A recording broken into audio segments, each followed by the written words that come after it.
Hello everyone, welcome to my channel Hit the Bit. In this video, I will talk about how to start competitive programming. So, competitive programming is a mental sport where you use your programming skills to solve some complex problems in the best way possible. You should start practicing competitive programming right now because it will help you in your career preparation and advancement. It will enhance your problem solving skills. It will make your code cleaner and better. It will boost your speed and focus. And the most important part, it makes you a desirable candidate to major companies. So, step one would be choosing a programming language. You could choose any language that you are comfortable with. I'll choose C++ because in the standard template library there are various library functions available, and in the whole series I will demonstrate my solutions using C++. Step 2 would be choosing a platform.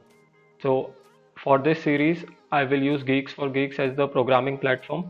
If you don't already have an account, make sure to create an account. I will post the link in the description.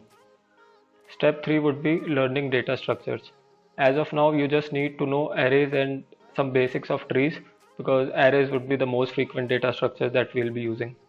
Step 4 would be learning algorithms. You don't need to know a lot of complex algorithms. For the start, you just need to know some basic searching and sorting algorithms. So step 5 would be motivation and dedication. So competitive programming requires a lot of effort and hard work. It won't come just in 2 or 3 days. So you need to stay motivated and dedicated. And the final step, practice, practice, practice. You just have to practice a lot of questions and solve a lot of questions so that you know where you are getting stuck and you could focus on that. So now let me demonstrate you how to interpret a question and how to write the solution for it. Here is a simple problem sum of array elements. So the problem states given an integer array A of size n, find sum of elements in it. So the input tab specifies in what order the input would be given to your program. So the first line would contain an integer t which denotes number of test cases. So your program's output would be tested for multiple test cases and not just for a single one. Then for each test case you will be given an integer n which specifies size of array, and then you will be given n different elements of the array, and the program's output should be sum of all the elements of the array. Now there are also constraints for all the input parameters. The number of test cases would be between 1 and 100. The number of elements in array would be between 1 and 100. So this line tells us that we need to declare an array of size 100 only. And the element of the array would also be between 1 and 100. That means there are only positive elements in the array. So let's read the example input and how the output is given for this particular input.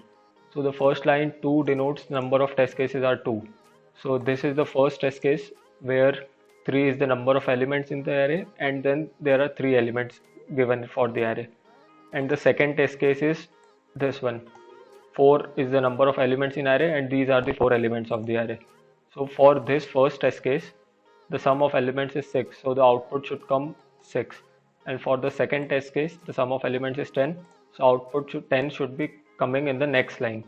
So this is what the question is, and let's now write the solution for it.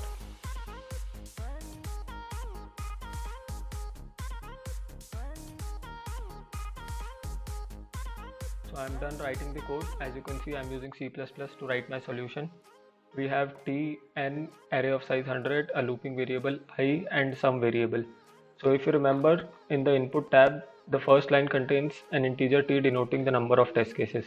So here we will first input t, which denotes number of test cases, and our program should run for t test cases. That's why we have this while loop here, while t minus minus. So this while loop would run t times, and that's how your program will be checked for t test cases. And for each test case, the logic should be written within this while loop. So the logic is, we take sum equals 0, we then input the n, which is the number of elements. Then for I equals 0 to n, we input the n elements of the array here, and in the same loop we do this sum equals sum plus a of I.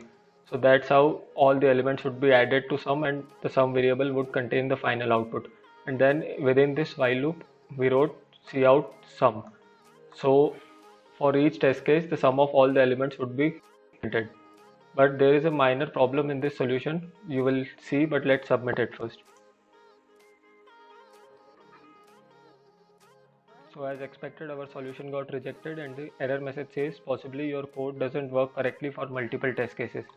So the problem with this code is that we are missing a new line character here. So what was happening essentially is that our program was giving out the output in the same line for all the test cases. So that's why our solution was rejected. And this is the most basic mistake that a lot of beginners would do. So now let's try submitting the new solution. And yes, our solution got accepted. So this is how you interpret a competitive programming question, and this is how you approach the problem. In my next series, I will try to solve a lot of questions which are asked in companies like Amazon and Facebook. So if you are new to the channel, make sure to subscribe and avail the benefits of it. Thank you for watching.